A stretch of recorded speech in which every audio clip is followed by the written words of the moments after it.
They said it was a perfect match. He came out of nowhere, confident, educated, just the right amount of mystery. He introduced himself as a surgeon from the capital. He spoke softly but with purpose, like a man who knew how to take control of a room without raising his voice.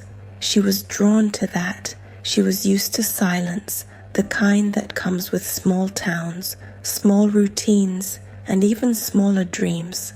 So when he walked in with his polished shoes, expensive cologne, and eyes that didn't blink too much, she fell fast. 2 weeks later, they were married. It wasn't just love, it was escape. He was offering her a way out of the town, out of boredom, out of herself, and she took it with open arms. At first it was perfect. He cooked, he cleaned. He left her love notes by the bed. But then he started leaving, once a month, sometimes twice. Surgeries, he said, big ones, out of town. But no details, never any calls. He always came back with something for her, a scarf, a book, perfume she never asked for, and then one day he brought someone else home, a maid, young, quiet, not beautiful, not plain, just neutral. She kept to herself, slept in the utility room, spoke only when spoken to. Her eyes were always cast downward, but something about her itched under the skin. The first time Ernestina noticed it, it was the laugh. Soft, dry, the kind of laugh that doesn't come from joy, but from knowing something you don't. The second time, it was a tattoo, just the edge of one, near her wrist. The exact same one her husband had, half hidden under a bandage he always wore during surgeries. She asked him about it. He smiled and said, "I guess tattoos are just popular these days." She didn't push. She wanted to. But something in his smile said, "Don't," so she didn't. Weeks passed. The maid barely left the house. But somehow, Ernestina started to feel watched.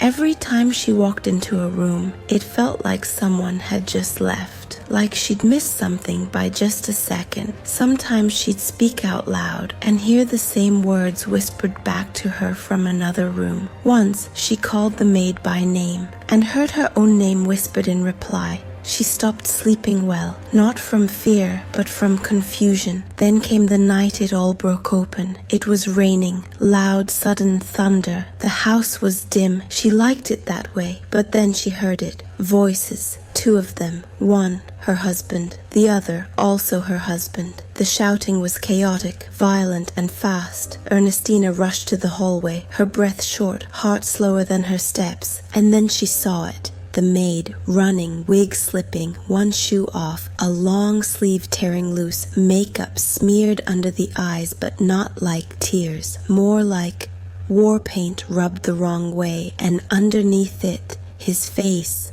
He looked at her, not ashamed, not scared, just caught. That was the moment her world folded in on itself. They say she screamed, but she remembers silence. Police came.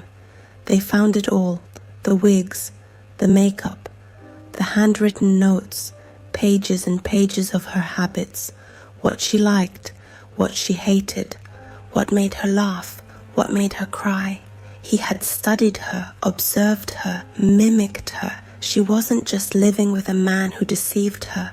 She was living with a man who split himself and moved into both halves of her life. The surgeon and the servant, the lover and the watcher, the protector and the spy. Psychologists later said he suffered from a rare dissociative identity disorder combined with untreated gender dysphoria, that he created a second identity to stay closer to her, to feel what she felt, to know her fully even in the spaces she thought were private. But Ernestina never cared about the diagnosis. She didn't want an explanation. She wanted her life back. They say she disappeared, left town with a single bag. Some say she remarried under a new name. Others say she never spoke to another man again. But the truth, she never left that house. Not really. Part of her stayed behind, in the silence, in the mirrors, in the spaces where 2 voices echoed when there should have been one.